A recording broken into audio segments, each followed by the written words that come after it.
ஒரு பெரிய ஆறு, அதை கடந்து அடுத்த பக்கம் போகணும். இந்த பக்கம் 8 பேர் நின்றுட்டு இருக்கிறாங்க.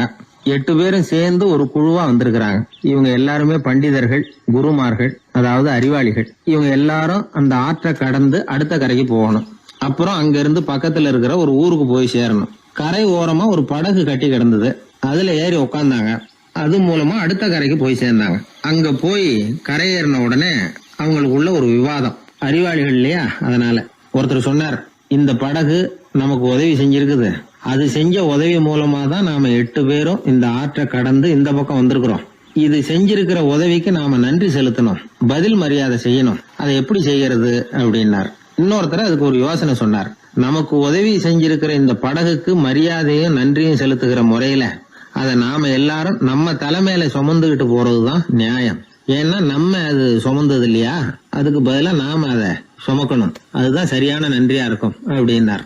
இதுதான் சரியான யோசனைன்னு எல்லாரும் ஒத்துக்கிட்டாங்க. அவ்வளவுதான். உடனே அந்த படகை தூக்கி தலையில வச்சுக்கிட்டு 8 பேர் நடக்க ஆரம்பிச்சிட்டாங்க. அப்படியே அவங்க போக வேண்டிய கிராமத்துக்கு போய் சேர்ந்தாங்க. அந்த ஊர் மக்களுக்கு இது வேடிக்கையா இருந்தது. ஆச்சரியமா அவங்கள பார்த்தாங்க. ஏங்க, எதுக்காக இப்படி செய்யறீங்க அப்படின்னு கேட்டிருக்கிறாங்க. படகுங்கிறது மனிதர்களை கரை சேர்க்கறதுக்காகத்தானே இருக்குது. நாம அதை எதுக்காக சுமக்கணும்? அதை ஆத்தங்கரையிலேயே விட்டுட்டு வந்திருக்கலாமே அப்படின்னாங்க. இதுக்கு அந்த 8 பேர்ல ஒருத்தர் சொன்னாராம், என்ன இப்படி சொல்றீங்க? உங்களுக்கு நன்றி உணர்வே கிடையாதா? நீங்க நன்றி கேட்டவங்களா இருக்கிறீங்க, நாங்க நன்றி உடையவர்களா இருக்கிறோம். நன்றி உடைமை அப்படின்னா என்னன்னு எங்களுக்கு தெரியும்.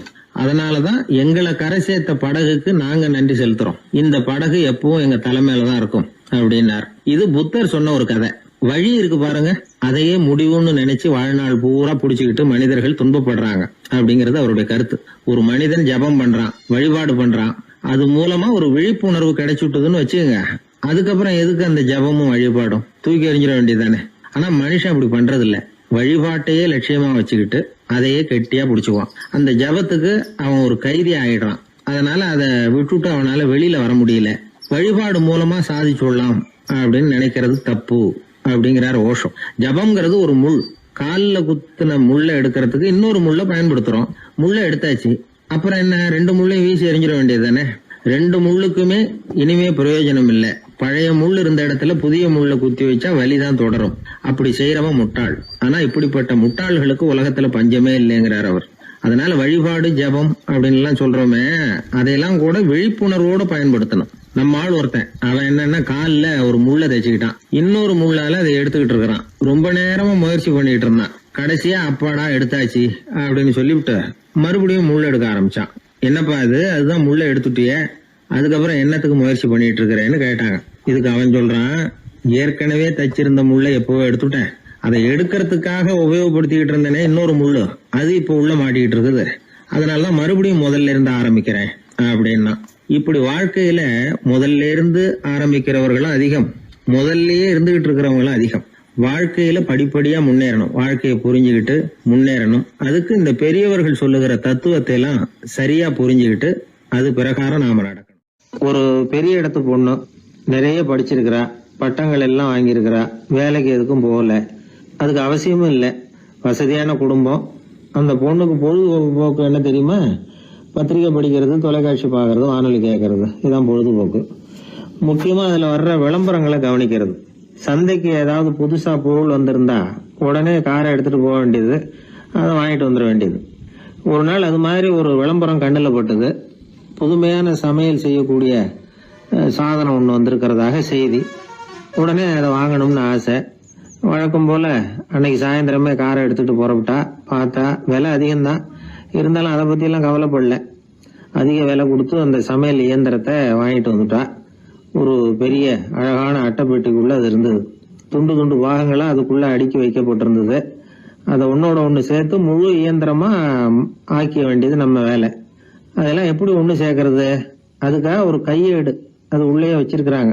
அந்த பொண்ணு வீட்டுக்கு வந்தா அட்டைப்பூட்டியை பிரிச்சா, ஒவ்வொரு துண்டு பாகத்தை எடுத்து வெளியில வச்சா, பக்கத்துல அந்த விவர புத்தகத்தை வச்சுக்கிட்டா. அது பிரகாரம் அந்த பாகங்களை இணைச்சு பார்த்தா சரியா வரல. மறுபடியும் எல்லாத்தையும் பிரிச்சு பரப்பி வச்சுட்டு ஆரம்பத்துல இருந்து வர்றா, அப்பவும் சரியா வரல. சரி, நேரம் அந்த கடைக்கு போய் அங்கிருந்தே ஒரு ஆளை அழைச்சிட்டு வந்துருவோம் அப்படின்னு சொல்லி காரை எடுத்துட்டு அவ புறப்பட்டா. கடையில இருந்து ஒரு ஆளை கையோட அழைச்சிட்டு வந்தா. 2 பேரும் வந்து சேர்ந்தாங்க. அங்க அவங்களுக்காக ஒரு ஆச்சரியம் காத்துக்கிட்டு இருக்கு வீட்டுல. என்ன ஆச்சுன்னா, அந்த சமையல் இயந்திரம் அழகா கோக்க போட்டு அங்க இருக்குது. அது மட்டும் இல்ல, அதுல சமையல் வேலையும் நடந்துகிட்டு இருக்குது. யார் அதை பண்ணது? அவளுக்கு ஆச்சரியம். சமையல் வேலை செய்கிற பணிப்பெண் அங்க வந்தா. வேலை செய்யறவோ, நான் தான் அதை செஞ்சேன்னா. அந்த பொண்ணுக்கு படிக்க தெரியாது, பள்ளிக்கூடத்துக்கே போனதில்லை, சமைக்க தெரியும், அவ்வளவுதான். படிப்பறிவு இல்லாத காரணத்தினால அந்த குறிப்பு புத்தகத்தையும் அவளால படிச்சிருக்க முடியாது. எப்படி இதை பொறுத்தனே அப்படின்னு ரொம்ப ஆச்சரியமா கேட்டாவோ. அந்த விவரம் தெரியாத பொண்ணு, பணி பொண்ணு சொல்றா, படிப்பறிவு இல்லாத போது மூளையை பயன்படுத்த வேண்டிய கட்டாயம் ஏற்படுது, வேற ஒண்ணும் இல்லை அப்படின்னாலாம். படிப்பு மூலமா அறிவை சேகரிச்சுக்கலாம், புத்திசாலித்தனத்தை சேகரிக்க முடியாது. தகவல் அறிவுங்கிறது ஞானம் ஆகாது அப்படின்னு சொல்லுவாங்க. அதுதான் இதுல முக்கியம். நம்மளும் ஒருத்தன் ரயில்ல பிரயாணம் பண்ணா, ராத்திரி பூரா பயணம், விடிஞ்சதும் பார்த்தா அவன் பொட்டியே காணல, யார திருடிட்டு போட்டாங்க. அதுக்காக அவன் கவலைப்படணும்ல, கவலைப்படல, சிரிச்சுக்கிட்டு இருக்கிறான். எதிரில் இருந்தவர் கேட்டார், ஏங்க பெட்டியை அவனோ எடுத்துட்டு போயிட்டானே, அதுக்காக கவலைப்படலையா நீங்க அப்படின்னாரு. நான் எதுக்காக கவலைப்படணும், அதோட சாவி என்கிட்ட தானே இருக்கு அப்படின்னு நானும். இவன் தந்தியை விட வேகமா போகக்கூடியது எது அப்படின்னு கேட்டார் ஒருத்தர். வதந்தின்னார் இன்னொருத்தர். அவர் அப்படி சொன்னதுல ஒன்னும் தப்பு இல்ல. வதந்தி வேகமா பரவறதுக்கு என்ன காரணம்? 1க்கு 2 மிகைப்படுத்தி சொல்ற மனுஷ சுபாவம் ஒரு காரணம், சொல்றத அப்படியே நம்புறது இன்னொரு காரணம். எப்பொருள் யார் யார் வாய் கேட்பினும் அப்பொருள் மெய்ப்பொருள் காண்பது அறிவு அப்படின்னாரு வள்ளுவர். யாரு எதை சொன்னாலும் அதை அப்படியே நம்ப கூடாது, அறிவு வேலை செய்யணும். அதுல எந்த அளவுக்கு உண்மை இருக்குது அப்படின்னு கண்டுபிடிக்கணும். முக்கியமான பொறுப்புல உள்ளவங்களுக்கு எல்லாம் இது ரொம்ப முக்கியமா தேவைப்படுகிற ஒரு தகுதி. ஒரு நாட்டுல ஒரு சாதாரண ஆள் ஒருத்தன் இருந்தான். அவங்கிட்ட ஒரு கழுதை இருந்தது, ரொம்ப பிரியமா வளர்த்தான். அவனுக்கு அது ரொம்ப நெருக்கமான நண்பன். வேற மனுஷங்க யாரும் கிடைக்கல போல இருக்குது. அந்த கழுதைக்கு கந்தர்வசேனன் அப்படின்னு பேர் வச்சான். அந்த பேரை சொல்லிதான் அவன் அதை கூப்பிடுறது வழக்கம். அவ்வளவு பிரியமா வளர்த்த அந்த கழுதை ஒரு நாள் திடீர்னு செத்து போச்சு. எப்படி இருக்கும் அவனுக்கு?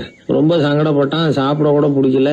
அவனுக்கு முகத்தை வந்து மூணு வச்சுக்கிட்டு அவன் பாட்டு உட்காந்துருக்கிறான். அந்த நேரம் பார்த்து அவனுக்கு வேண்டியப்பட்ட ஒருத்தன் அந்த பக்கமா வந்தான். அவனை பார்த்தான். ஏன்டா அப்படி உட்காந்துருக்கிற அப்படின்னு கேட்டான். கந்தர்வசேன செத்து விட்டதா சொல்லி குலுங்கி குலுங்கி அழ ஆரம்பிச்சுட்டான் இவன். கந்தர்வசேனன் யாருன்னு கேட்டான் இவன். அப்படி கேட்ட உடனே அவன் இன்னமும் சத்தம் போட்டு ஒவ்வொன்னு கத்த ஆரம்பிச்சுட்டான். துக்கம் அதிகமாயிட்டுது. அவன் அழற வேகத்தை பார்த்ததும், சரி கந்தர்வசேனன்கிறது முக்கியமான ஒரு பெரிய மனுஷன் போல இருக்கு அப்படின்னு இவன் முடிவு பண்ணிட்டான். நம்ம ஃப்ரெண்டோட துக்கத்தை நாமளும் பகிர்ந்துக்கணும்னு நினைச்சான். உடனே தலையை மொட்டை அடிச்சுக்கிட்டான், மீசை எடுத்துட்டான், கருப்பு உடை போட்டுக்கிட்டான். கந்தர்வசேனன் இறந்த செய்தி இப்படி காத்து வாக்குல பரவ ஆரம்பிச்சது ஊர் பூரா.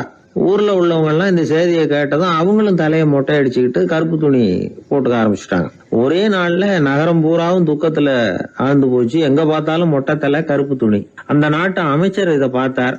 ஜனங்கள் எல்லாம் வருத்தமா இருக்கிறாங்களே அப்படின்னு நினைச்சு சில பேரை கூப்பிட்டு விசாரிச்சார். என்ன விஷயம் அப்படின்னு. கந்தர்வசேனன் செத்துட்டார், அதனாலதான் இப்படி துக்கம் அனுஷ்டிக்கிறோம் அப்படின்னாங்க. அவராவது கொஞ்சம் யோசனை பண்ணி பார்த்திருக்கலாம்ல. கந்தர்வசேனன்னு சொல்றீங்களே, யார் அது அப்படின்னு விசாரிக்கலாம்ல. விசாரிக்கல. மக்கள் துயரத்துல நாமளும் பங்கு எடுத்துக்கணும் அப்படின்னு தான் அவர் நினைச்சார். அவரும் உடனே மொட்டை அடிச்சுக்கிட்டு கருப்பு சட்டை போட்டு ஆரம்பிச்சுட்டார். அமைச்சர் இப்படி இருக்காருங்கிற செய்தி அரசருக்கு எட்டுச்சு.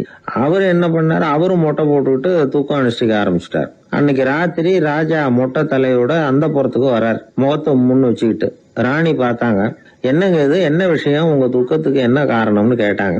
ராஜா ரொம்ப கவலையோட, கந்தர்வசேனன் செத்துட்டாராம், ஜனங்கள்லாம் வருத்தத்துல இருக்கிறாங்க, அதனால நானும் அவங்களோட துக்கத்துல பங்கெடுத்துக்கிறேன், ஒரு ராஜாவோட கடமை இல்லையா அது அப்படின்னார். அது சரி, கந்தர்வசேனன் யாரு, உங்க அப்பாவா அண்ணனா, எதுக்காக தலையை மொட்டை அடிச்சிங்க அப்படின்னு கேட்டாங்க ராணி. அதுக்கப்புறம் தான் ராஜா யோசிக்க ஆரம்பிச்சார். ஆமா, அதுவும் சரிதானே, நாம என்னத்துக்கு அவசரப்பட்டு இப்படி பண்ணோம் அப்படின்னு சொல்லி நினைச்சுக்கிட்டு அதுக்கப்புறம் அமைச்சரை கூப்பிட்டார். அப்புறம் விவரம் கேட்டார். யாருங்க இது கந்தர்வசேனங்கிறது யாருன்னு கேட்டார். அவரும் அதுக்கப்புறம் தான் யோசிக்க ஆரம்பிச்சார். அவரு ஜனங்களை கூப்பிட்டு விசாரிச்சார். ஒவ்வொருத்தரா விசாரிச்சுக்கிட்டே கடைசியா அந்த ஆளுகிட்ட போய் சேர்ந்தாங்க. கந்தர்வசேனன் யாருன்னு கேட்டாங்க. என்னோட கழுதைன்னாவன். ராஜாவும் மந்திரியும் தலையை தொங்க போட்டுக்கிட்டாங்க. எல்லாரும் சொல்றதையும் கண்ணை மூடிட்டு நம்ப ஆரம்பிச்சா கதை இப்படிதான் போய் முடியும். இந்த காலத்துல எல்லாம் சில பேர் சொல்ற விஷயம் கப்சா மாதிரி இருக்கும், ரீல் விடுறார் அப்படின்னு நினைப்போம். ஆனா அதுலயும் உண்மை இருக்கும். ஒருத்தர் ரொம்ப பெருமையா சொன்னார், சார் 10 பேர் ஒரே குடையில வந்தோம் சார், ஒரு சொட்டு தண்ணி கூட எங்க யார் மேலயும் படல சார் அப்படின்னார். 10 பேர் ஒரே குடையில வந்திருக்கிறாங்க, ஒரு சொட்டு தண்ணி கூட மேல படலையாம். பெருமையா சொன்னார். அது எப்படிங்கன்னு கேட்டோம். அவர் சொல்றாரு, ஏன்னா அப்ப மழையே பெய்யல சார் அப்படின்னார். நம்ம உடம்புல ரத்த அழுத்தம் இருக்குதே, அது நல்லதா கெடுதலா? உடனே அது கெடுதல்னு தான் சொல்லுவோம். ஆனா உண்மை அது இல்லை. இயற்கையா உள்ள ரத்த அழுத்தம் நம்ம உடம்புக்கு தேவையான ஒண்ணு. அந்த அழுத்தம் அதிகமா போனாதான் கெடுதல். அததான் நாம பிபின்னு சொல்றோம். ஆனா அது உண்மையிலேயே உயர் ரத்த அழுத்தம், ஹைப்பர் டென்ஷன். இதயம்ங்கிறது ஓயாம வேலை செஞ்சுக்கிட்டு இருக்கிற ஒரு பம்பு. இதயம் சுருங்கி ரத்தத்தை பம்பு செய்யறப்போ ரத்த அழுத்தம் கூடுதலா இருக்கும். இதுக்கு பேரு சிஸ்டாலிக் பிளட் பிரஷர் அப்படின்னு பேர். இதயம் விரிந்த நிலைக்கு திரும்புறப்போ ரத்த அழுத்தமும் குறையுது. இதுக்கு பேரு டயஸ்டாலிக் பிளட் பிரஷர் அப்படின்னு பேர். இப்படி இது மாறி மாறி இருக்கும். இந்த பிபி 140 90 இப்படின்லாம் சொல்றாங்கல்ல, இதுதான். சீரா இருக்க வேண்டிய ரத்த அழுத்தம் ஒரு அளவுக்கு மேல அதிகரிச்சுட்டா ஆபத்து ஆரம்பம்னு அர்த்தம். சரி, இந்த உயர் ரத்த அழுத்தம் உண்டாகிறதுக்கு என்ன காரணம்? இதனாலதான் இது வருதுன்னு ஒரு காரணத்தை குறிப்பிட்டு சொல்ல முடியாது. ஆனா வம்சாவளி காரணம், ரொம்ப டென்ஷனான சூழ்நிலையில வேலை செய்யறது, உடம்பு குண்டா இருக்கிறது, இதெல்லாம் இந்த ஹை பிபிக்கு துணை செய்யுது. அப்படிதான் எடுத்துக்க வேண்டியிருக்குது. இது கிருமியினால ஏற்படுற வியாதி இல்லை, உடம்புல ஏற்படுற ஒரு பழுது, அவ்வளவுதான். 40 வயசுக்கு மேலதான் பொதுவா இது பாதிக்கும். அதெல்லாம் சரி, ஒருத்தருக்கு உயர் ரத்த அழுத்தம் இருக்குது, அதை கட்டுப்படுத்துறதுக்கு வழி ஏதாவது உண்டா அப்படின்னா உண்டு. மருந்து கொடுத்தும் சரி பண்ணலாம். மருந்து இல்லாத சிகிச்சை முறைகளும் இருக்குது. இப்ப மருந்து சாப்பிடுறதுன்னா டாக்டர் கிட்ட போயிடலாம். அதுக்கு இப்ப சுமாரா 30 விதமான மருந்துகள் இருக்குதான். மருந்தோட உடல் கட்டுப்பாடும் மனக்கட்டுப்பாடும் சேர்ந்ததுன்னா ரொம்ப விசேஷம். அது இருக்கட்டும், மருந்து இல்லாம நாம செய்ய வேண்டியது என்ன, அதை தெரிஞ்சுக்குவோம். முதல்ல சீரான உடற்பயிற்சி, வாக்கிங் ரொம்ப நல்லது. மனசை அமைதிப்படுத்துறதுக்கு யோகாசனம், ஆழ்நிலை தியானம், இது மாதிரியான பயிற்சிகள் நல்லது. ஒரு காலத்துல யோகாசனம் பண்ணுங்க, தியானம் பண்ணுங்கன்னு சொன்னா ஒரு மாதிரியா பார்த்தாங்க. இப்ப மருத்துவ நிபுணர்களே அதெல்லாம் ரொம்ப அவசியம்தான் அப்படின்னு சொல்றாங்க. இன்னொரு அதிசய சிகிச்சை முறை இப்போ வழக்கத்துக்கு வந்திருக்குது. பயோ ஃபீட்பேக் அப்படின்னு பேரு.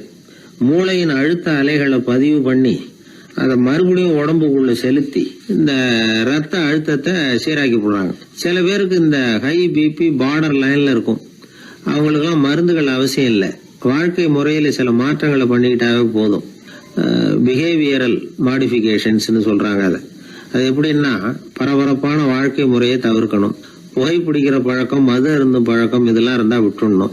சாப்பாட்டுல உப்பை குறைக்கணும். கொழுப்பு சத்து ஆகாரங்களை குறைச்சிக்கணும். முடிஞ்சா விட்டுடலாம். குடும்பத்துல ஏற்கனவே யாருக்காவது ஹை பிபி இருந்தா சந்ததிகள் ஜாக்கிரதையா இருக்கணும். நடுத்தர வயசு அடைஞ்சவங்க அப்பப்ப அந்த பிபி செக் பண்ணிக்கிறது நல்லது. டாக்டர் சொல்றத நம்மள பல பேர் சரியாவே கேட்கறது இல்லை. அதனாலதான் இடைஞ்சல். ஒரு ஆளு பிபின்னு சொல்லி டாக்டர் கிட்ட போனான். உடம்பு குண்டா இருக்கு, அதை குறைக்கணும், முதல்ல தினமும் உடற்பயிற்சி பண்ணு அப்படின்னாரு. சரின்னு சொல்லிவிட்டு வந்தான், செஞ்சான். கொஞ்ச நாள் கழிச்சு மறுபடியும் டாக்டர் கிட்ட போனான். என்னப்பா எக்ஸசைஸ் பண்ணியா அப்படின்னு கேட்டார். தினமும் பண்ணேன் டாக்டர்னா. என்ன பண்ணேன்னு கேட்டார். முன்னெல்லாம் சிகரெட்டை கடையில வாங்குவேன், இப்ப நான் அப்படி வாங்குறத விட்டுட்டேன். தினமும் நானே என் கையாலேயே உருட்டி தயார் பண்றேன் டாக்டர். இது ஒரு எக்ஸசைஸ் தானே அப்படின்னா. ஒரு தடவை கலைவாணர் NS கிருஷ்ணன் பேராசிரியர் கல்கியை சந்திச்சு பேசிக்கிட்டு இருந்தாராம். கலைவாணர் கல்கியை பார்த்து, எனக்கு கதை எழுத ஆசையா இருக்கு, எப்படி எழுதுறதுன்னு கேட்டாராம். கதை எழுதுறதுக்கு 4 மை வேணும்னாராம் கல்கி. அப்படியா, அப்படின்னா என்னென்ன கலர் மை அப்படின்னு கேட்டிருக்காரு கலைவாணர் சிரிச்சுக்கிட்டே. நான் சொன்னது கலர் மை இல்ல, அது வேற மை. அதாவது கதை எழுதுறதுக்கு தேவைப்படுகிற 4 மை எதுன்னா, 1 திறமை, 2 பேணாமை, 3வது தனிமை, 4வது பொறுமை அப்படின்னாராம். உடனே கலைவாணர், உங்க யோசனை அருமை அப்படின்னாராம். அதுதான் கலைவாணர். பொதுவா எழுத்தாளர்கள் எழுதுற மாதிரி நடந்துக்கிறது இல்ல. ஆனா கலைவாணர் என்ன சொல்லுவாரோ அதே மாதிரி நடந்துக்குவார். எல்லாருக்கும் எல்லாம் கிடைக்கணுங்கிற கருத்தை சினிமா படங்கள்ல வலியுறுத்துவார். அதே மாதிரி நடைமுறை வாழ்க்கையிலேயும் எல்லாருக்கும் எல்லாமும் கொடுப்பார். பணம், பதவி, புகழ் இப்படி எதுவுமே இல்லாத ஒரு சாதாரண மனுஷனா இருந்தா கூட இவர் மனுஷனுக்கு கொடுக்கற மரியாதையில கொஞ்சமும் குறைச்சல் இருக்காது. இந்த குணம் சாதாரணமா எல்லாருக்கும் இருக்கிறது இல்ல. அவரு சினிமா தியேட்டருக்கு போய் சினிமா பாக்குறது வழக்கம். அவரு வந்திருக்கிறாருங்கிறது தெரிஞ்சா போதும், வெளியில பிச்சைக்காரங்க கூடிடுவாங்க. இது அவருக்கு தெரியும். வெளியில நம்மளை நம்பி ஒரு கூட்டம் காத்துக்கிட்டு இருக்குமேன்னு நினைப்பார். உடனே ஒரு 100 ரூபா நோட்டை கொடுத்து சில்லறையா மாத்திட்டு வர சொல்லுவார். படம் முடிஞ்சு வெளியில வர்றப்போ சில்லறையோட வருவார். எல்லாருக்கிட்டையும் கொடுத்துருவார். ஏன்னா எல்லாரும் தேடிட்டு வருவாங்க அவரை. என்ன எல்லாரும் சௌக்கியமா இருக்கிறீங்களா அப்படின்னு பிரியமா விசாரிப்பார். ஏதோ ரொம்ப நெருங்கின சொந்தக்காரங்களை விசாரிக்கிறது மாதிரி விசாரிப்பாரு. தன்கிட்ட இருக்கிற சில்லறையை எல்லாருக்கும் சமமா பிரிச்சு கொடுத்துட்டு தான் அங்கிருந்து புறப்படுவார். ஒரு நாள் அது மாதிரி புறப்படுற சமயத்துல ஒரு சின்ன பையனுக்கு சில்லறை எதுவும் கிடைக்கல கொடுக்கறதுக்கு. இது கலைவாணருக்கு தெரியாது. கார்ல ஏறி புறப்பட்டு போயிட்டார். அந்த பையன் காரை புடிச்சுக்கிட்டு பின்னாடியே ஓடியாந்துருக்கிறான். ஐயா, நீங்களே இல்லைன்னு சொன்னா நான் என்ன பண்றது? இன்னைக்கு பட்னி தான், அம்மாவுக்கு வேற உடம்பு சரியில்லை அப்படின்னு கத்திக்கிட்டே ஓடியாந்தானா. கலைவாணர் கவனிச்சுட்டார். உடனே காரை நிறுத்த சொன்னார். இறங்கினார். அந்த சின்ன பையனை கட்டி பிடிச்சிக்கிட்டு என்ன மன்னிச்சுக்கப்பா, நான் கவனிக்காம வந்துட்டேன் அப்படின்னு சொல்லி அழ ஆரம்பிச்சுட்டாராம். இன்னொரு தடவை இதே மாதிரி ஒரு தியேட்டர்ல இருந்து வெளியில வந்திருக்கிறார். ஒரு ஆள் அவர்கிட்ட வந்து நின்றுருக்கார். அவர் கொடுக்கறதுக்கு இவர்கிட்ட பணம் இல்ல. பணம் இல்லையாப்பா அப்படின்னாராம். உங்ககிட்டயே இல்லையா அப்படின்னாராம் அவரு. கலைவாணருக்கு மனசு ரொம்ப சங்கடமா போச்சு. உடனே புறப்பட்டு வீட்டுக்கு போனார். அங்க இங்க தேடி பார்த்து அங்க இருந்த கொஞ்சம் நெஞ்ச சில்லறை எடுத்தார். காரு டிரைவரை கூப்பிட்டார். தியேட்டர் வாசல்ல நின்றுகிட்டு இருந்த ஆசாமியோட அங்க அடையாளங்களை சொன்னார். காரை எடுத்துட்டு போய் அந்த ஆளை கண்டுபிடிச்சு இந்த காசை கொடுத்துட்டு வா அப்படின்னு அனுப்பி வச்சாராம். பிச்சை போடுறதுக்காக காரை அனுப்புனதாக வேற யாரை பத்தியாவது நீங்க கேள்விப்பட்டிருக்கிறீங்களா? அவர் ஒரு வித்தியாசமான மனிதர், வித்தியாசமான கலைஞர். கலைவாணரோட சகோதரர் கல்யாணம் நடந்தது. அதுல தியாகராஜ பாகவதர் கச்சேரி முடிஞ்ச உடனே அதுல சம்பந்தப்பட்ட கலைஞர்களுக்கெல்லாம் கலைவாணர் பரிசுகள் கொடுக்கிறார். அந்த கச்சேரியில கடம் வாசிச்சவருக்கு மட்டும் மத்த எல்லாருக்கும் கொடுத்ததை விட பெருசா ஒரு வெள்ளி கோப்பையை பரிசா கொடுத்தாராம். மத்தவங்களுக்கு எல்லாம் சின்னதா கொடுத்துட்டு கட வித்துவானுக்கு மட்டும் பெருசா பரிசு கொடுக்குறீங்களே ஏன்னு கேட்டிருக்கிறாங்க. அதுக்கு கலைவாணர் விளக்கம் கொடுத்தாராம். இப்பெல்லாம் ரயில்ல கூட்டம் அதிகங்கிறது உங்களுக்கு எல்லாருக்கும் தெரியும். இந்த வித்வான் இவ்வளவு பெரிய மண்பானைய ரயில்ல ரொம்ப பத்திரமா உடையாம ரொம்ப தூரத்துல இருந்து கொண்டு வந்திருக்கிறாரே, அது என்ன சாமான்யமான காரியமா? அவரோட அந்த சாமர்த்தியத்தை பாராட்டுறதுக்காக தான் அவருக்கு இவ்வளவு பெரிய பரிசு அப்படின்னா. ஒரு மனிதன் கோபப்படும் பொழுது அவனை நல்லா கவனிச்சு பாருங்க. ஏதாவது ஒரு மிருகத்தின் சாயல் அவன் முகத்துல தெரியும். முகம் அழகா இருக்கிறது எப்போ? அவன் புன்னகையோட இருக்கிறப்பதான். கோபமா இருக்கிறப்ப முகம் அழகா இருக்காது. சார் கோபத்துல இருக்கார், இந்த கோபம் குறையறதுக்குள்ள ஒரு போட்டோ எடுத்துருங்க, அழகா இருக்கும் அப்படின்னு யாரும் சொல்றது இல்ல. போட்டோ எடுக்கிறவர் கூட எடுக்கிறதுக்கு முன்னாடி முகத்தை கொஞ்சம் சிரிச்ச மாதிரி வச்சுங்க சார் அப்படின்னு தான் சொல்லுவார். முகத்தை கொஞ்சம் கடுகடுப்பா வச்சுங்க சார், அப்பதான் நல்லா அமையும் அப்படின்னு நான் சொல்லுவாரு. ஒரு உண்மை என்ன தெரியுமா? கோபம் மனசையும் கெடுக்கும், உடம்பையும் கெடுக்கும். கோபப்படுகிறவர்களின் ஆயுள் காலம் குறைகிறது அப்படிங்கிறது விஞ்ஞான உண்மை. சிரிக்கிறவங்க ஆயுள் காலம் அதிகரிக்கிறது அப்படிங்கறதும் விஞ்ஞான உண்மை. கோபப்படுறவங்களை யாரும் விரும்புறதில்ல. கோபப்படுற அப்பா அம்மா கிட்ட பிள்ளைங்க நெருங்காது. கோபப்படுற அதிகாரிகள் கிட்ட ஊழியர்கள் நெருங்க மாட்டாங்க. கோபப்படுற வாத்தியார்கிட்ட பிள்ளைங்க நெருங்குறது இல்ல. அவன் எப்ப பார்த்தாலும் வள்ளு வள்ளுன்னு விழுவான். அதனால எப்போ அவன் பக்கத்திலேயே இருக்கணும்னு ஆசைப்படுறேன் அப்படின்னு ஒருத்தன் சொன்னா அவனை இவன் வேடிக்கை பார்க்க ஆரம்பிச்சுட்டான் அப்படின்னு அர்த்தம். சரி, இந்த கோபம் எதனால வருது? இயலாமையினாலதான் வருதான். இப்ப நீங்க நினைக்கிறத நிறைவேற்றக்கூடிய சாமர்த்தியம் உங்ககிட்ட இல்லைங்கிறப்போ அது கோபமா வெளிப்படுது, அவ்வளவுதான். திறமை உள்ளவன் கோபப்பட வேண்டிய அவசியமே இல்லை. ஒரு உண்மையான கவிஞன் கிட்ட போய் ஒரு கவிதை எழுதி கொடுங்க அப்படின்னு சொன்னா அவன் உடனே எரிச்சல் அடையக்கூடாது. எரிச்சல் வந்தா அது அவனுடைய இயலாமையை காட்டுது. சிற்பி சிலை செதுக்கிறதுக்கு கோபப்படக்கூடாது. ஒரு அதிகாரி சொன்னார், நீங்க சொல்றதெல்லாம் சார் தான் சார், இருந்தாலும் கோவப்படலைன்னா வேலை நடக்காது சார், அதனாலதான் தினமும் ஆபீஸ்ல கத்திட்டு கிடக்குறேன் அப்படின்னார். ஆனா உண்மை என்ன தெரியுமா? கத்துறதுதான் நடக்குமே தவிர காரியம் நடக்காது. வேலை நடக்கிறது மாதிரி ஒரு பாவனை நடக்கும், அவ்வளவுதான். தவறு செய்கிறவர்களுக்கு தண்டனை கத்துறது மட்டும் இல்ல, திட்டு வாங்குற யாரும் தான் செஞ்சது தவறுதான் அப்படின்னு ஒத்துக்கிறது இல்ல. அத அவங்க உணர்றதும் இல்ல. அப்படி இருக்கிறப்போ திட்டுறதுனால என்ன பிரயோஜனம்? திட்டுறதன் நோக்கம் என்ன? திட்டு வாங்குறவங்க திருந்தணும்ங்கிறது தானே. நோக்கம் நிறைவேறாதுன்னா எதுக்காக கத்தணும்? திட்டுறது மூலமாவே ஒருத்தனை திருத்த முடியும்னா திருடுறவனை எல்லாம் கூப்பிட்டு கொஞ்ச நேரம் திட்டி போயிட்டு வாப்பா, இனிமே நீ திருந்திவிட்ட அப்படின்னு சொல்லி வச்சுடலாமே. இதுல நாம முக்கியமா புரிஞ்சுக்க வேண்டியது என்னன்னா, கோபம்ங்கிறது நாம அடுத்தவங்களுக்கு கொடுக்கிற தண்டனை இல்ல, அது நமக்கு நாமே கொடுத்துக்கிற ஒரு தண்டனை. அடுத்தவங்களை திருத்துறதாக நினைச்சுக்கிட்டு நம்ம நாமே கெடுத்துக்கிற ஒரு முயற்சி. நம்ம மனசு கெட்டு போகுது, நம்ம உடம்பு கெட்டு போகுது, அதுதான் கண்ட பலன். நம்ம ஆள் ஒருத்தன் சொன்னான், நான் கோபம் வந்துட்டுதுன்னா அதை மனிதர்கள் மேல காட்ட மாட்டேன் சார், அவங்கள திருத்த முடியாதுன்னு எனக்கு தெரியும் அப்படின்னா. வேற என்ன பண்ணுவேன் அப்படின்னு கேட்டேன். பாத்திரங்கள் பேர்ல காட்டுவேன், வீட்டுல இருக்கிற பாத்திரங்களை எல்லாம் எடுத்து வெளியில வீசி எறிவேன் அப்படின்னா. அதனால கோபம் குறைஞ்சுதா அப்படின்னு கேட்டாங்க. எனக்கு குறைஞ்சுது, ஆனா எதிர்த்த வீட்டுக்காரனுக்கு அதிகமாயிட்டுதுன்னு நானும். அது எப்படிறான்னு கேட்டிருக்காங்க. நான் எனக்கு கோபம் வந்த உடனே நேரம் அவங்க வீட்டுக்குள்ள போய் அங்க இருக்கிற பாத்திரங்களை தான் எடுத்து வெளியில வீசி எறிகிறேன் அப்படின்னா. ஒரு வெளி தேசத்துல இருந்து ஒருத்தர் நம்ம நாட்டுக்கு வந்தார். இங்க ஒருத்தர் அவரை அன்பா கூப்பிட்டு உபசரிச்சார். ஒரு ஆரஞ்சு பழத்தை அவர்கிட்ட கொடுத்து சாப்பிட சொன்னார்.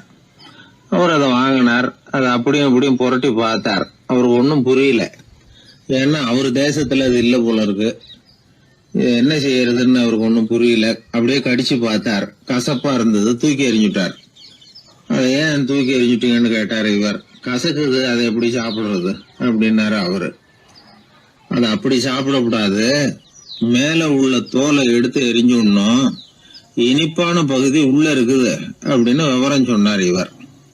இப்படி சொன்னவர் ஒரு யோகி. வாழ்வின் வெளிப்பக்கத்திலேயே இருந்துகிட்டு இருந்தா கசப்பான பிரச்சனைகளையே சந்திக்க வேண்டியிருக்கும். உள்பக்கத்துக்கு போகணும், அப்பதான் அங்க இருக்கிற இனிப்பை உணர முடியும் அப்படிங்கிறார் அந்த யோகி. நாமெல்லாம் 2 வகையான வாழ்க்கை வாழறோமா. மேலோட்டமான வெளிப்படையா உள்ள வாழ்வுங்கிறது ஒண்ணு, உள்ளார்ந்த வாழ்வுங்கிறது ஒண்ணு. வாழ்வின் வெளிப்புறம் பிரச்சனைகளும் சவால்களும் நிறைஞ்சது, உள்புறம் அமைதியா இருக்கிறது. இந்த உள்பக்கத்துலதான் மகிழ்ச்சியான வாழ்வுக்கு தேவையான புதையல் இருக்குதான். யாரு கண்டா அந்த புதையலை? ஆழ்நிலை தியானம் எல்லாம் பண்றாங்கல்ல, அது எதுக்காக? அந்த புதையலை கண்டுபிடிக்கிறதுக்கு தான்.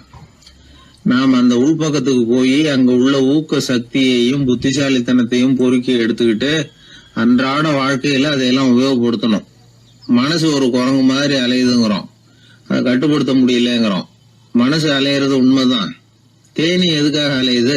தேனுக்காக அலையுது. அது மாதிரிதான் மனசும் அலையுது. மகிழ்ச்சி, சாந்தி இதுகளை தேடி அலையுது. மனசை உள்பக்கமா அலைய விடணும். மகிழ்ச்சியான வாழ்வுக்கு என்னென்ன தேவைங்கிறத இந்த யோகி சொல்றார். ஊக்கம், புத்திசாலித்தனம், அமைதி, சாந்தம். இது எல்லாம் நம்ம கிட்ட நமக்குள்ளேயே இருக்குது. அதனாலதான் சொர்க்கம் நமக்குள்ளே இருக்குன்னு சொல்றது. புதையல நமக்குள்ளேயே வச்சுக்கிட்டு அதை தேடி புலம்பிக்கிட்டு இருக்கிறது ரொம்ப வேடிக்கைங்கிறார் அவர். இதெல்லாம் கேட்கறப்போ உங்கள பல பேருக்கு கோபம் கூட வரலாம். என்ன சார் இது, இன்று ஒரு தகவல்ல ஏதாவது உபயோகமா சொல்லுவீங்கன்னு பார்த்தா என்னமோ தத்துவம் எல்லாம் பேசிக்கிட்டு இருக்கிறீங்களேன்னு நினைக்கலாம் நீங்க. இதுவும் உபயோகமான விஷயம்தான். நாம தியானம் அது இதுன்னு எதுவும் பண்ணலன்னா கூட மனசுல அழுத்தமோ இறுக்கமோ இல்லாம எப்பவும் சந்தோஷமா இருக்கிறதுக்கு பழகிட்டா அதுவே போதும். ஏன்னா மன இறுக்கத்தினாலேயே ஏகப்பட்ட நோய்கள் வருதான். பெருவாரியான உடம்பு கோளாறுகளுக்கு வாழ்க்கையின் விரக்தியாலேயும் தோல்விகளாலேயும் ஏற்படுற மன இறுக்கம்தான் காரணம்ங்கிறது மருத்துவ ஆராய்ச்சி முடிவு. நான் இறுக்கம் இல்லாம இருக்கிறதுக்கு தான் பிரியப்படுறேன், இந்த சமூகம் அதுக்கு இடம் கொடுக்கலையே, என்ன பண்றது அப்படிங்கிறது சில பேரோட கேள்வி. இந்த சமூகத்தை சரி செய்ய வேண்டியது நாம தான், நம்மளை சரி பண்ணிக்க வேண்டியது நாம தான். நான் சரியா இருக்கிறேன், சமூகம் சரியில்லைன்னு அதை ஒதுக்கி பிரயோஜனம் இல்லை. ஒரு குடும்பஸ்தர், அவர் மனசுல எப்பவும் டென்ஷன். அவர் டென்ஷன் இல்லாம இருக்கிறதுக்கு பழகிக்கிட்டார். அதுக்கப்புறமா அவர் சொல்லுவார், நான் ஒன்னும் ஆழ்நிலை தியானம்லாம் பண்ணல, இருந்தாலும் என் மனசு எப்பவும் அமைதியா தான் இருக்குது. இவ்வளவுக்கும் எங்க வீட்டுல தினமும் என் சம்சாரத்துக்கும் எங்க அம்மாவுக்கும் சண்டை நடந்துகிட்டே தான் இருக்கும் அப்படிம்பார். அது சரிங்க, உங்க அம்மா ஒரு பக்கம், உங்க மனைவி ஒரு பக்கம், அவங்க 2 பேரும் சண்டை போடுறப்போ நீங்க எந்த பக்கம் இருப்பீங்க அப்படின்னு கேட்டார் ஒருத்தர். அந்த சமயம் நான் வீட்டுக்கு வெளிப்பக்கம் இருப்பேன் அப்படின்னார் அவர். அங்க ஒரு முனிவர் இருந்தார். சுவாமி, என்ன ஆசீர்வாதம் பண்ணுங்க, எனக்கு ஏதாவது புத்தி சொல்லுங்க அப்படின்னா அவர் ஆசீர்வாதம் பண்ணார். அதுக்கப்புறம் சொன்னார், மகனே, நீ எந்த காரியத்தை செஞ்சாலும் செய்யறதுக்கு முன்னாடி ஒரு தடவை அதனால ஏற்படக்கூடிய விளைவுகளை நல்லா யோசிக்கணும். உன் மனசுக்கு அது சரின்னு தெரிஞ்சா மட்டும் அதை செய்யணும் அப்படின்னார். அரசன் அவர் சொன்னதை அப்படியே மனசுல வாங்கிக்கிட்டான். அவர் காலடியில விழுந்து வணங்கினான். 100 பொற்காசுகளை அவர் காலடியில வச்சுட்டு திரும்பணும். அமைச்சர் இதை கவனிச்சார். என்ன இது, நம்ம அரசர் இவ்வளவு ஏமாளியா இருக்கிறாரு, இந்த ஒரு சாதாரண யோசனை சொன்னதுக்கு 100 பொற்காசுகள் கொடுத்துட்டாரு. அமைச்சர் இப்படி நினைக்கிறது அவர் முகத்தை பார்த்ததுமே அரசனுக்கு புரிஞ்சுட்டுது. இருந்தாலும் அதை பத்தி ஒன்னும் கேட்டுக்கல. 2 பேரும் திரும்பி அரண்மனைக்கு வந்து சேர்ந்தாங்க. அதுக்கப்புறம் அந்த அரசன் என்ன பண்ணான் தெரியுமா? ஆட்டுல முனிவர் சொன்ன அந்த புத்திமதியை ஒரு கல்லுல கல்வெட்டா செதுக்கணும். தன்னுடைய அறையில எல்லாரும் கண்ணிலையும் படும்படியாக அப்படி ஒரு இடத்துல பதிச்சு எல்லாரும் பாக்குறது மாதிரி பண்ணிவிட்டான். இப்போ அந்த அமைச்சருக்கு ஆச்சரியம், என்ன இது, நம்ம மன்னருடைய அறியாமையை புரிஞ்சுக்கவே முடியலையே, இத போய் கல்லுல செதுக்கி வைக்கணுமா, பேர்பட்ட அறிவுரையா இது அப்படின்னு நினைச்சார். கொஞ்ச நாள் ஆச்சு. ஒரு நாள் அந்த மன்னருக்கு கடுமையான வயிற்று வலி. உடனே அரண்மனை வைத்தியரை கூப்பிட்டார். அவர் வந்து சேர்ந்தார். மன்னரை சோதிச்சு பார்த்தார். கொஞ்ச நேரம் இப்படியே படுத்துருங்க, நான் எங்க வீட்டுக்கு போய் இதுக்கு பொருத்தமா ஒரு மருந்து தயார் பண்ணிட்டு வரேன் அப்படின்னு சொல்லிட்டு ஓடினார். மருந்தோட திரும்பி அவர் வந்த சமயத்துல மன்னர் ஒரு கட்டில்ல கண்மூடி படுத்திருக்கிறார். பக்கத்துல யாரும் இல்ல. வைத்தியர் வந்தார். ஒரு சின்ன கோப்பையில கொஞ்சம் மருந்தை ஊத்தினார். அப்படியே அங்க சுத்தி முத்தி பார்த்தார். ஏதோ ஒரு பொடியை வந்து அதுல கலந்தார். கலந்து எடுத்துக்கிட்டு மன்னரை நெருங்கினார். கொஞ்சம் யோசனை பண்ணார். அப்புறம் திரும்பி போனாரு. கையில இருந்த மருந்து அப்படியே கீழே கொட்டிவிட்டு வந்தார். அந்த கோப்பையை நல்லா கழுவி சுத்தம் பண்ணிவிட்டு மறுபடியும் கொஞ்சம் மருந்தை ஊத்திட்டு வந்தார். அதுக்கப்புறம் மன்னா அப்படின்னு சொல்லி மெதுவா கூப்பிட்டாரு. இவர் எழுந்திருச்சார். அப்புறம் இவர் சொன்னார், மன்னர் வைத்தியரே, நான் வந்து கண்ணை மூடிக்கிட்டு இருந்தாலும் அப்பப்ப கவனிச்சுக்கிட்டு தான் இருந்தேன். முதல்ல எதையோ கலந்தீங்க, அப்புறம் அதை கொட்டிவிட்டு வேற என்ன விஷயம், உண்மையை சொல்லுங்க அப்படின்னு மிரட்டினார். வைத்தியர் மிரண்டு போட்டார். அப்படின்னு மன்னருடைய காலில் விழுந்தாரு. அதுக்கப்புறம் உண்மையை சொன்னார். மகாராஜா, உங்களுடைய படை தளபதி உங்களை கொல்றதுக்காக சதி பண்ணார். விஷம் கலந்து கொடுக்கும்படியாக சொன்னார். வெகுமதி நிறைய தர்றேன்னார். நானும் சரின்னு சொல்லிவிட்டு இங்க வந்தேன். அவர் கொடுத்த விஷப்பொடிய மருந்துல கலந்தேன். எடுத்துக்கிட்டு உங்ககிட்ட வந்தப்போ எதிரில நீங்க வச்சிருக்கிற அந்த கல்வெட்டு வாசகம் கண்ணுல போட்டது. எந்த காரியத்தை செஞ்சாலும் அதோட விளைவுகளை பத்தி யோசிக்க சொல்லிச்சு அந்த வாசகம். யோசனை பண்ணுனேன், என் உயிருக்கே ஆபத்துங்கிறத புரிஞ்சுக்கிட்டேன். உடனே திரும்பி போய் அதை கொட்டி கழுவி விட்டு வேற நல்ல மருந்தா ஊத்திக்கிட்டு வர்றேன் அப்படின்னார். இப்ப அந்த மன்னர் அமைச்சரை கூப்பிட்டார். பாத்தீங்களா, இந்த புத்திமதிய அன்னைக்கு நீங்க அலட்சியமா நினைச்சீங்க, இன்னைக்கு அதுதான் என் உயிரை காப்பாத்தி இருக்குது அப்படின்னார். அமைச்சர் தலையை குனிஞ்சுக்கிட்டாராம். அதனால பெரியவர்கள் நமக்கு சொல்ற புத்திமதி சாதாரணமா தான் தெரியும். அதுக்காக நாம வந்து அதை அலட்சியம் பண்ணிடக்கூடாது. இந்த காலத்துல ஒருத்தன் ஒரு சாமியார் கிட்ட போனா ஒரு 1000 ரூபாய அவர் காலடியில வச்சுட்டு திரும்பி வந்தான். எதுக்கு அதுன்னு கேட்டேன். இன்னைக்கு நான் இந்த அளவுக்கு நல்லபடியா இருக்கிறதுக்கு அவர் தான் காரணம். ஏற்கனவே ஒரு தடவை இவர்கிட்ட வந்து புத்தி சொல்லுங்கன்னு கேட்டேன், மாட்டேன்னு விட்டார். அன்னைக்கு அவர் ஏதாவது எனக்கு புத்தி சொல்லி நான் அது பிரகாரம் நடந்திருந்தேன்னா இன்னைக்கு நான் வீணா போயிருப்பேன். அதுக்காக ஒரு நன்றியை தெரிவிக்கிறதுக்காக தான் இன்னைக்கு வந்தேன், இந்த காணிக்கையை செலுத்துறேன் அப்படின்னு சொல்லிவிட்டு அவன் பாட்டு தெருவில் இறங்கி நடந்து போனான். உழைப்பும் நேர்மையும் உயர்வதற்கு வழிகள். அதை விட்டுட்டு உட்கார்ந்த இடத்துல இருந்துகிட்டே உயர போகணும் அப்படின்னு ஆசைப்படக்கூடாது. பல பேர் அப்படிதான் கற்பனை பண்றாங்க. அந்த கற்பனையிலேயே பாதி வாழ்க்கை ஓடி போடுது. உழைப்புங்கிற வழியையும் நேர்மைங்கிற வழியையும் ஒதுக்கி விட்டு குறுக்கு வழியில ஓட நினைக்கிறவங்க குப்புற விழுந்துடுறாங்க. எந்த தொழிலை நாம செய்தாலும் சரி, அந்த தொழிலுக்குரிய பெருமையை நாம புரிஞ்சுக்கிட்டு அதுல ஈடுபடணும். அப்படி இல்லாம என்ன சார் பொழப்புது, இந்த தொழிலை மனுஷன் செய்வானா அப்படி புலம்பிக்கிட்டே இந்த தொழிலையே செஞ்சுக்கிட்டு இருக்கிறவங்க நம்மள பல பேர் உண்டு. செய்யும் தொழிலே தெய்வம் அப்படின்னு சொல்றாங்கல்ல, அப்படி சொல்றது எதுக்காக? அந்த அளவுக்கு அதுல ஒரு ஈடுபாடு வேணுங்கிறதுக்காகத்தான்.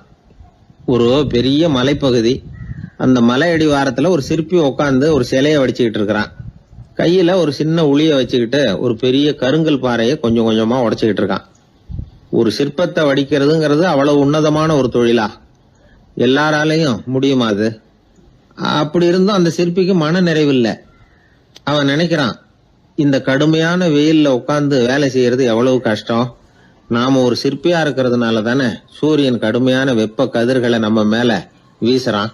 நாமளே அந்த சூரியனா இருந்துட்டா இந்த கஷ்டம் இருக்காதே. நம்மளை கஷ்டப்படுத்துறவன் நம்மளை விட வலிமை உள்ளவன், அதனால நாம அவனா மாறி விடுறதுதான் நல்லது அப்படின்னு அந்த சிற்பி யோசனை பண்ணான். அவன் எண்ணம் உடனே நிறைவேறிட்டுது. இயற்கைங்கிற மாபெரும் சக்தி அவனை ஒரு சூரியனா மாத்தி விட்டுது. சிற்பி இப்போ ஒரு சூரியனா மாறினான். இனிமே இந்த உலகத்துல நம்மளை விட வலிமை உள்ளவன் வேற யாரும் கிடையாது அப்படின்னு நினைக்க ஆரம்பிச்சுட்டான். அவனுக்கு மகிழ்ச்சியா இருந்தது. அந்த மகிழ்ச்சி அதிக நேரம் நீடிக்கல. ஏன்னா கொஞ்ச நேரத்துல ஆகாயத்துல கரிய மழை மேகங்கள் அப்படியே சூழ்ந்து வந்தது. சூழ்ந்து வந்த மேகங்கள் சூரியனை மறைக்க ஆரம்பிச்சது. இப்போ சூரியனா இருந்த அந்த சிற்பி நினைச்சு பாக்குறான், என்ன இது, என்னையே இந்த மேகம் மூடி மறைக்குதுன்னா அது என்னை விட பெரிய ஆளாதான் இருக்கணும். அதனால இனிமே நாம சூரியனா இருக்கக்கூடாது, நாம மேகமா தான் இருக்கணும், அதுதான் கௌரவம் அப்படின்னு நினைக்க ஆரம்பிச்சிட்டான். இப்பவும் பாருங்க, இயற்கை அவனுடைய ஆசைய நிறைவேற்றி வச்சது. சூரியனா இருந்த சிற்பி மேகமா மாறினான். வான வீதியில அப்படி உல்லாசமா வர ஆரம்பிச்சான். அந்த உல்லாசமும் அதிக நேரம் நீடிக்கல. எதிரில பார்த்தா பிரம்மாண்டமான மலைகள் வழியை அடைச்சிட்டு நிக்குது. வேகமா வந்த மேகம் மலையில மோதிக்கிட்டுது. அந்த மலையை தாண்டி அப்பால செல்ல முடியல. இப்போ அந்த மேகம் நினைக்குது, நாம எந்த தடையும் இல்லாம அந்தரத்துல மிதந்து வர்றோம். நம்மையே போக விடாம தடுக்குதுன்னா அந்த மலைக்கு எப்பேற்பட்ட வலிமை இருக்கணும். இனிமேல நாம மேகமா இருந்து பிரயோஜனம் இல்ல, இருந்தா மலையா இருக்கணும், அதுதான் பெருமை அப்படின்னு நினைக்க ஆரம்பிச்சான். இப்பவும் பாருங்க, இயற்கை அவனுடைய ஆசையை நிறைவேற்றி வச்சது. மேகமா இருந்த சிற்பி மலையா மாறினான். பெரிய மலை பூமிக்கும் வானத்துக்குமா நின்றுகிட்டு இருக்கு. இனிமே நமக்கு எந்த கவலையும் இல்லை அப்படின்னு நினைச்சது அந்த மலை. இப்படி நினைச்சுக்கிட்டு இருந்த வேளையில அந்த மலையோட காலடியில அடிவாரத்துல ஏதோ சத்தம் கேட்டது. என்ன சத்தம் இது அப்படின்னு சொல்லி அந்த மலை மெதுவா குனிஞ்சு பார்த்துதான். பார்த்தா அங்க ஒரு மனுஷன் தன்னுடைய கையில உளிய வச்சுக்கிட்டு மலையை கொத்திக்கிட்டு இருக்கிறான். ஏதோ ஒரு சிற்பத்தை வடிக்கிறதுக்காக அவன் முயற்சி பண்ணிட்டு இருக்கிறான். இப்போ அந்த மலை நினைச்சுதான், மலையையே ஒருத்தன் உடைக்கிறான்னா அவன் எப்பேற்பட்ட வலிமை உள்ளவனா இருக்கணும். இனிமேலும் மலையா இருந்து பிரயோஜனம் இல்ல, மனுஷனா மாறணும், அதுதான் சரி அப்படின்னு நினைச்சுதான். அந்த வினாடியே அந்த மலை ஒரு மனுஷனா மாறிச்சு. அவன் கையில ஒரு உளி, பழையபடியே ஒரு கருங்கல் பாறையை கொத்த ஆரம்பிச்சான். அந்த ஆள் பழைய நிலைமைக்கு வந்துட்டான். இந்த கதையிலிருந்து நாம தெரிஞ்சுக்க வேண்டியது என்னன்னா, தன்னுடைய உண்மையான பலம் என்னங்கிறது தெரியாமலே தாவி தாவி தடுமாறிக்கிட்டு இருக்கிறான் மனுஷன் அப்படிங்கிறது தான். இனிமேலாவது அதை புரிஞ்சுக்கணும். நாம அதுவா மாறணும்னு நினைக்கிறது தப்பு, நாம இருக்கணும் அப்படின்னு நினைக்கிறது தான் உண்மை, அதுதான் சரி. அந்த சிற்பி என்னன்னோ கற்பனை பண்ணி கடைசியில மறுபடியும் சிற்பியாகவே வந்து சேர்ந்தான் பாருங்க. அதனால நம்முடைய உண்மையான பலம் என்ன அப்படிங்கறத தெரிஞ்சுக்கிட்டு நடந்துகிட்டோம்னா வாழ்க்கையில எப்பொழுதும் வெற்றி நிச்சயம். பண்றதுன்னு எனக்கு புரியல அப்படின்னு கவலைப்பட்டார் ஒரு அப்பா. என்ன பண்றது, அப்பாவோட குணம் கொஞ்சமாவது பிள்ளைக்கும் இருக்கதானே செய்யும்னா, அட போங்க சார், அவனை அடக்கிறதுக்கு ஏதாவது வழி சொல்லுவீங்கன்னு பார்த்தா நீங்க என்னோட சரித்திரத்தை புரட்ட ஆரம்பிச்சுட்டீங்களே. அப்புறம் கேட்டேன் அவரை, சரி பையன் அடம் பண்ணா அவனை நீங்க எப்படி அடக்குறீங்க அதை சொல்லுங்க முதல்ல, அதுக்கப்புறம் என் யோசனையை சொல்றேன் அப்படின்னு. அவரு சொன்னார், வேற என்ன பண்ணுவேன், மிரட்டுவேன், அடிப்பேன், அவ்வளவுதான் எனக்கு தெரியும்னார். அடிச்சா அடங்கிடுவானா பையன் அப்படின்னு கேட்டேன். அது எப்படிங்க அடங்குவான், இன்னமும் தீவிரமா அடம் பண்ண ஆரம்பிச்சிருவான், கத்தி ரகலை பண்ணிவிடுவான் அப்படின்னாரு. குழந்தை அடம் பண்றானேங்கிற கவலை பல குடும்பங்கள்ல உள்ள ஒரு பிரச்சனை தான். இதுக்கு இப்ப மருத்துவர்கள் ஒரு சுலபமான வழியை சொல்றாங்க. அது என்னன்னா, ஒரு குழந்தை அடம் பண்ணிச்சுன்னா அதை அடிக்கப்படாதான், அதுக்கு பதிலா வேற ஒரு காரியம் பண்ணலாமா. அது என்னன்னா, குடும்பத்துல இருக்கிற எல்லாரும் ஒண்ணு சேர்ந்து அந்த குழந்தைகிட்ட கொஞ்ச நேரம் பேசாம இருந்தோம்னுமா, பேச்ச நிறுத்திக்கணும். குழந்தையால பேசாம இருக்க முடியாது, அது யோசனை பண்ணும், தன்னுடைய தவறை உணர்ந்து அது வருந்த ஆரம்பிக்கும். இப்படி தொடர்ந்து செஞ்சுக்கிட்டு வந்தா குழந்தை கொஞ்ச நாள்ல அடம் பண்றதை நிறுத்தி விடுமா. இது டாக்டர்கள் இப்ப சொல்லி கொடுக்கற ஒரு யோசனை. அதே மாதிரி சில குழந்தைகள் சரியான காரணம் இல்லாம அடம் பண்ணணுங்கிறதுக்காகவே கத்துது பாருங்க, அதை நிறுத்துறதுக்கு கூட ஒரு வழி இருக்குது. அது என்ன வழின்னா, அது அழற சமயத்துல அந்த சத்தத்தை ஒரு டேப் ரெக்கார்டர் மூலமா பதிவு பண்ணி வச்சுக்கணும். குழந்தை கத்த ஆரம்பிக்குதுன்னு வைங்க, உடனே ஏற்கனவே பதிவு பண்ணி வச்சிருக்கிற அழுகை சத்தத்தை போட்டு அந்த குழந்தை காதுல விழறது மாதிரி பண்ணணும். தன்னுடைய அழுகை சத்தத்தை கேட்க ஆரம்பிச்ச உடனே அந்த குழந்தை தான் அழறத நிறுத்திக்குமா. சில குழந்தைகள் சாப்பிட மாட்டேன்னு அடம் பண்ணும். வளர்ந்த குழந்தைய வற்புறுத்தி சாப்பிட சொல்லக்கூடாது. சில பேர் என்ன பண்ணுவாங்கன்னா, கட்டாயப்படுத்தி சாப்பாட்டை திணிப்பாங்க. அதெல்லாம் ரொம்ப தப்பு. குழந்தைக்கு விவரம் தெரிஞ்சதுக்கு அப்புறம் சாப்பாட்டு விஷயத்துல நீங்க தலையிட வேண்டிய அவசியமே இல்லை. பசிச்சா சாப்பிடணுங்கிறது அதுக்கு புரியும். அது தானாவே சுதந்திரமா எடுத்து போட்டு சாப்பிடுறதுக்கு அனுமதிக்கணும். நீங்க போய் அதுகிட்ட நின்றுட்டு சாப்பிடு சாப்பிடு அப்படின்னு வற்புறுத்திட்டு இருக்க கூடாது. நீங்க அதை வற்புறுத்தாம இருந்தா அது உங்களை வித்தியாசமா பார்க்க ஆரம்பிக்கும். உண்மையிலேயே பசி இருந்ததுன்னா தனக்கு எவ்வளவு தேவையோ அவ்வளவு எடுத்து போட்டுக்கிட்டு அந்த குழந்தை சாப்பிட்டுக்கும், எந்த பிரச்சனையும் இருக்காது. ஆக இது மாதிரியான சில நுட்பங்களை நாம மனசுல வச்சுக்கணும். அப்படி வச்சுக்கிட்டோம்னா வீட்டுல குழந்தைகளால எந்த பிரச்சனையும் இருக்காது. இந்த காலத்து பையன் ஒருத்தன், அவன் ரொம்ப கவலையோட வந்தான். என்னப்பா விஷயம்னு விசாரிச்சேன். எங்க அப்பா என்கிட்ட 1 மாசம் உன் கூட பேச மாட்டேன் போ அப்படின்னு சபதம் போட்டுட்டாருன்னா, அதுக்காகவா இப்படி கவலைப்படுறேன்னு கேட்டேன். இல்லைங்க, அந்த 1 மாச கெடு இன்னையோட முடியுது, அதுக்காக கவலைப்படுறேன் அப்படின்னா. ஒரு பெரிய சிந்தனையாளர் இருந்தார். அவர் ரஷ்யாவில் இருந்தார். நிறைய புத்தகங்கள் எழுதியிருக்கிறார். அவர் பேரு ஓஸ்பென்ஸ்கி. உலகின் மிகச்சிறந்த 3 புத்தகங்கள்ல ஒண்ணு இவர் எழுதியிருக்கிறார் அப்படின்னு கூட சொல்றது உண்டு. அப்பேற்பட்ட எழுத்தாளர். அந்த காலத்துல குருஜீஃப் அப்படின்னு சொல்லி ஒரு பெரியவர் இருந்தார். ரொம்ப எளிமையான வாழ்க்கை வாழ்ந்துகிட்டு இருந்தவர். இவரை தேடி அந்த எழுத்தாளர் வந்தார். ஐயா, உங்ககிட்ட சில கேள்விகள் கேட்டு விளக்கம் பெறலாம்னு வந்திருக்கிறேன்னார். உடனே அந்த பெரியவர் என்ன செஞ்சார் தெரியுமா? ஒரு வெற்று காகிதத்தை எடுத்தார், அவர்கிட்ட கொடுத்தார். இந்தாங்க, இதை வச்சுக்கங்க, நாம 2 பேரும் பேசுறதுக்கு முந்தி நீங்க ஒரு காரியம் பண்ணணும்னார். என்ன செய்யணும்னு சொல்லுங்கன்னார் அவரு.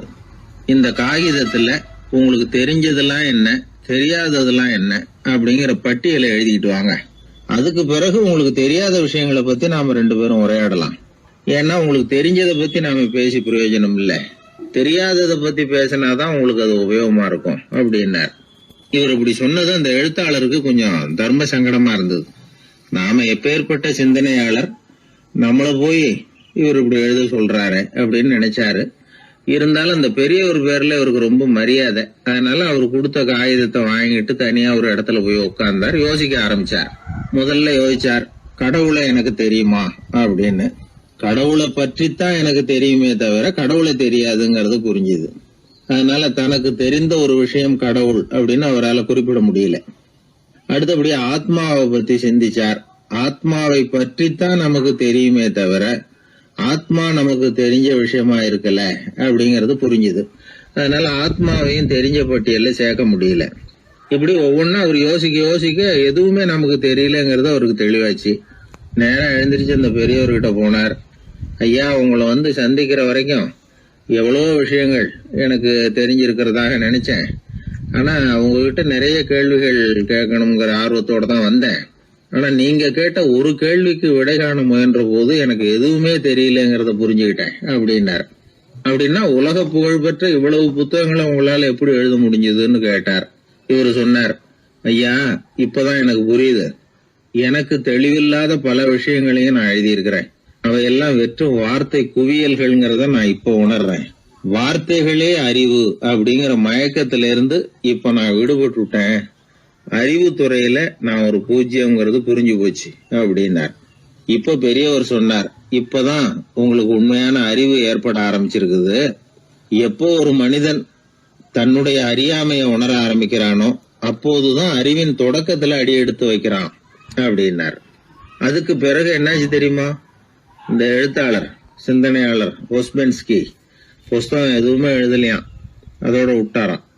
நம்முடைய அறியாமை நமக்கு புரிய ஆரம்பிச்சுட்டதுன்னா நமக்கு அறிவு வளர ஆரம்பிச்சுட்டதுன்னு அர்த்தம். அது நமக்கு புரியறது இல்லை, அதுதான் சிக்கல். ஒரு நண்பர் சொன்னார், சார், நான் எப்போ வீட்டை பூட்டி விட்டு வெளியூர் போனாலும் திருடன் பூட்டை உடைச்சு விடுறான். அதனால இப்ப புத்திசாலித்தனமா ஒரு காரியம் பண்ணிவிட்டு உங்க ஊருக்கு வந்திருக்கிறேன்னார். என்ன செஞ்சிருக்கிறீங்கன்னு கேட்டேன். வீட்டை பூட்டாமலே வந்துட்டேன் அப்படின்னார். உபயோகமா இருக்கு அப்படின்னார். உடனே பார்வை இல்லாத அந்த பெரியவர் சொன்னாரு, வெளிச்சம்னு ஒண்ணு உண்மையிலேயே இருக்குதா அப்படின்னு கேட்டாராம். உண்மையிலேயே வெளிச்சம் இருக்குங்க அப்படின்னு சொல்லி இருக்கிறாங்க, அதை நான் நம்ப மாட்டேன் அப்படின்னாரா அவரு. சூரியன் இருக்கு, சந்திரன் இருக்கு, நட்சத்திரம் இருக்கு அப்படின்னு எல்லாம் சொல்லி பார்த்துருக்குறாங்க, அதையெல்லாம் ஒத்துக்கிறேன். ஆனா அதையெல்லாம் என்ன கொஞ்சம் தொட்டு பார்க்க விடுங்களேன் அப்படின்னாராம். அதையெல்லாம் தொட்டு அறிய முடியாது அப்படின்னு சொல்லியிருக்கிறாங்க. அப்படின்னா முகர்ந்து அறியறேன், மோந்து பாக்குறேன். மோர்ந்து பார்க்க விடுங்க, ஏதாவது வாசனை வருதான்னு பாக்குறேன் அப்படின்னு இருக்காரு. அதுவும் முடியாதேன்னாங்களாம். பெரியவர் யோசனை பண்ணிருக்கிறார்.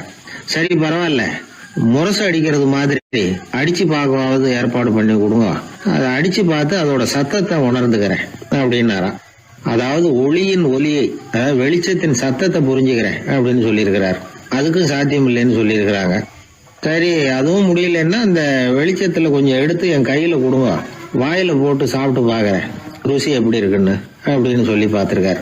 எந்த வகையிலயும் அவரை அதை ஒத்துக்க வைக்க முடியல. சுத்தி இருந்தவங்க எல்லாம் குழம்பி போயிட்டாங்க.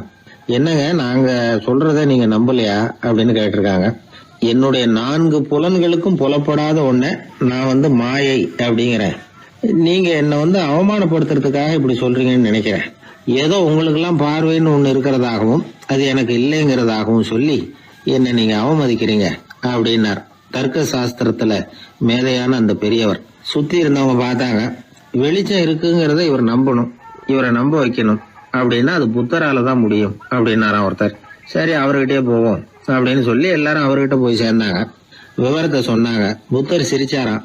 எப்படிப்பட்டதுன்னு நான் நினைக்கிறேனோ, அதாவது உண்மை, அப்படித்தான் அவரும் நினைக்கிறார். எதையும் அனுபவபூர்வமா உணர்ந்தாதான் நம்ப முடியும்.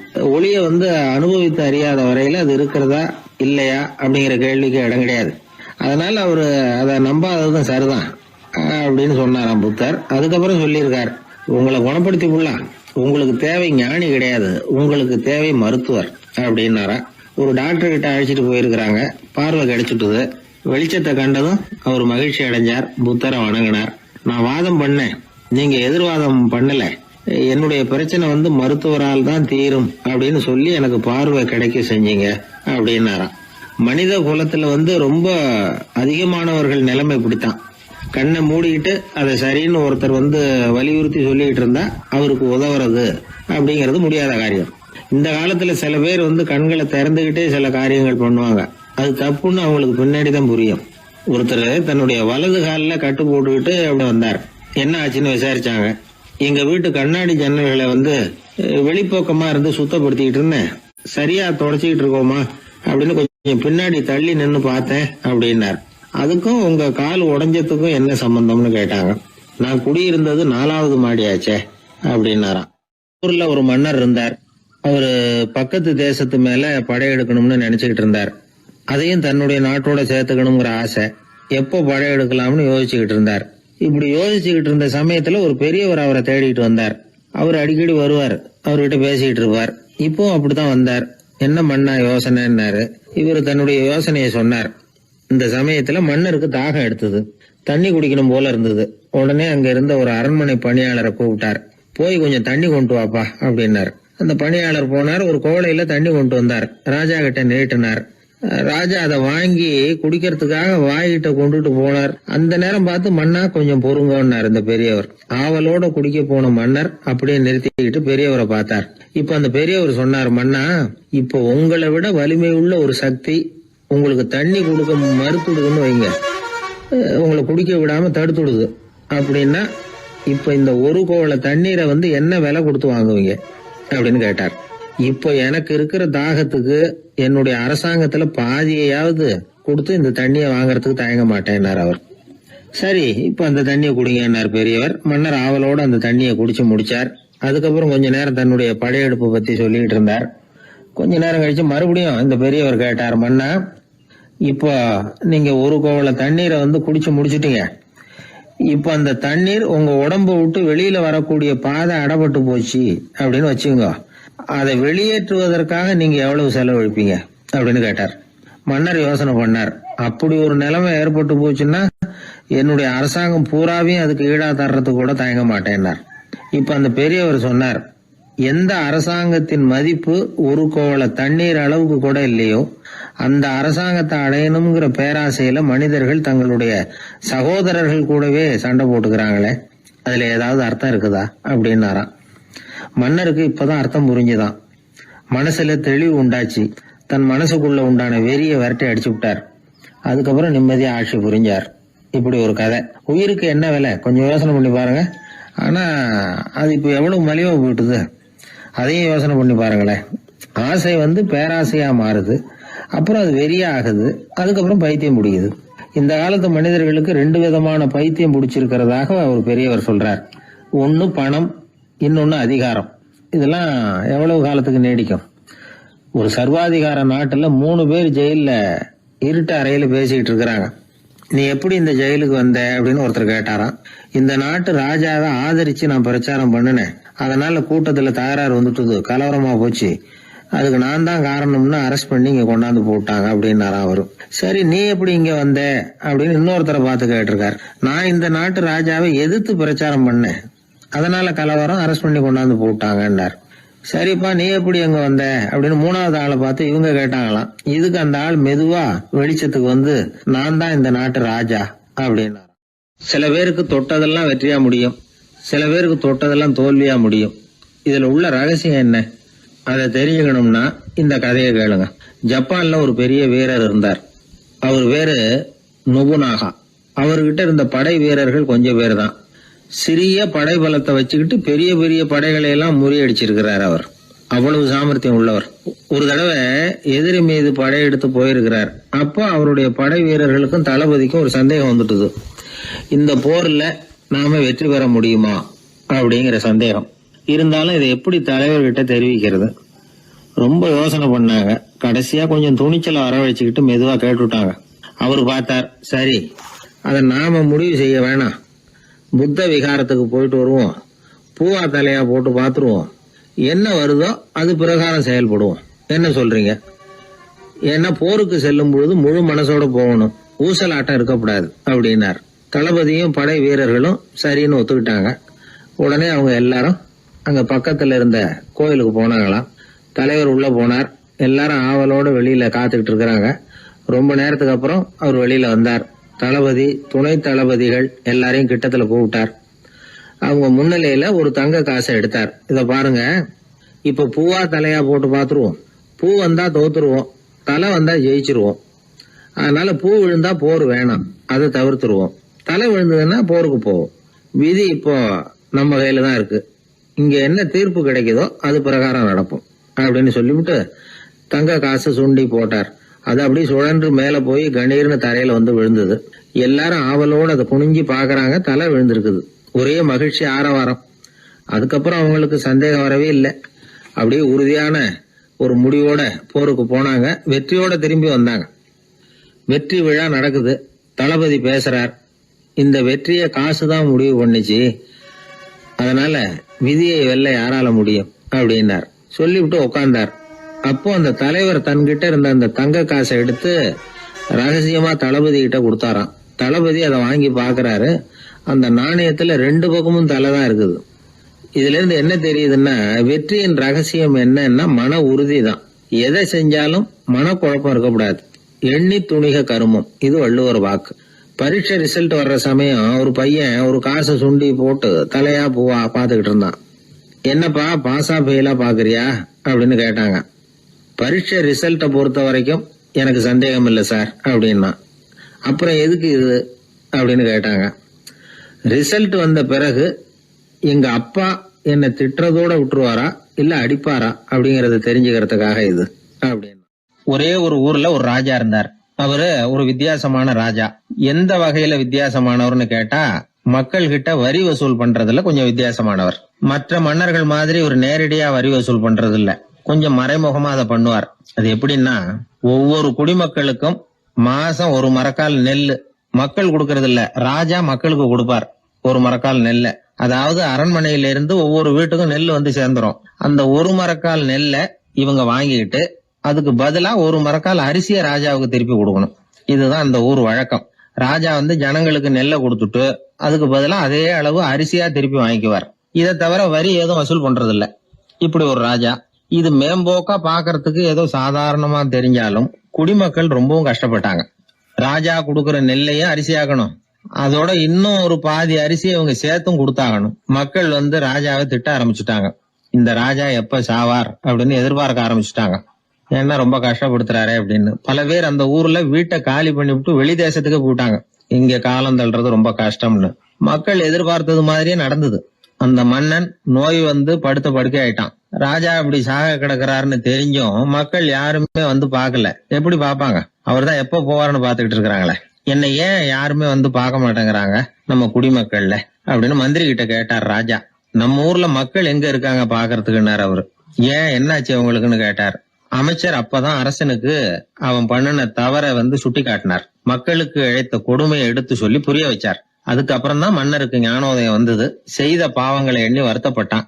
மெதுவா அமைச்சர் பக்கம் திரும்பி, எங்க என் புள்ளன்னு கேட்டான். அவர் எங்கேயாவது ஊர் சுத்திக்கிட்டு இருப்பார், சூதாட்ட விடுதிகள்ல கிடப்பார் அப்படின்னாரு அமைச்சர். அவன் எங்க இருந்தாலும் உடனே அழைச்சிட்டு வாங்கன்னு உத்தரவு போட்டார் ராஜா. அடுத்த நாளே இளவரசனை கொண்டாந்து நிறுத்தினாங்க. தந்தையே என்ன செய்யணும்னா சொல்லுங்க அப்படின்னு கேட்டான் இளவரசன். அவர் சொன்னார், மகனே, மக்களுக்கு வந்து நான் பொல்லாதவன் ஆயிட்டேன், அவங்க எல்லாம் என்ன நல்லவன்னு சொல்லணும். அப்படி அவங்கள சொல்ல வைக்க வேண்டியது உன்னோட பொறுப்புன்னார். தந்தையே, நீங்க வந்து கவலைப்படாதீங்க, உங்களை ரொம்ப ரொம்ப நல்லவர்னு மக்கள் சொல்லும்படியாக நான் செய்யறேன் அப்படின்னா பையன். அதுக்கப்புறம் கொஞ்ச நாள்ல பையன் பட்டத்துக்கு வந்தான். அவன் என்ன பண்ணான், வரி வசூல் பண்ற முறையில ஒரு மாற்றத்தை உண்டு பண்ணான்.